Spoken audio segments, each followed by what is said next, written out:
Hi, my name's Cameron McAuliffe. I'm a lecturer in Human Geography and Urban Studies here at the University of Western Sydney.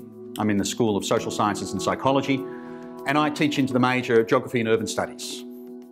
Okay, so within the Geography and Urban Studies major, I teach, I suppose you could say I teach a bookend of the units that are available. I teach in the first year, I teach 2 units, one on cities and how we approach cities, and one on social difference. And so I teach into both of those units. And then all the way at the other end of the degree, in third year, I teach geographies of migration, which is there's a lot to talk about around that at the moment. And then in our master's program, our Masters of Urban Management and Planning, I teach the so-called capstone unit, the end unit there, which is a small thesis-based subject.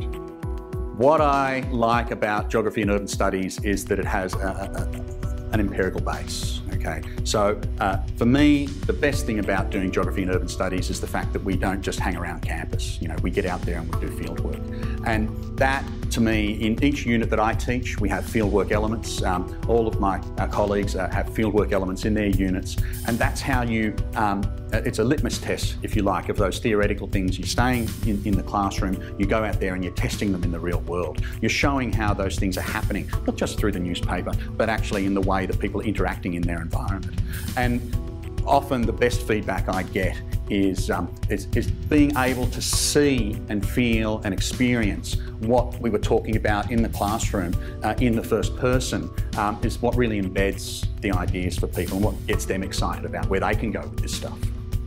When our students come out of our undergraduate degrees, they will come out with a capacity to question. And that's what's important. So they may have grown up here in Western Sydney, but when they go back out, what I like to think of is that they see the world differently. They see the world through a critical lens. And when I say that, I mean it in a very positive way. You know, one of the best things that I can give to a student is the ability to see the world differently.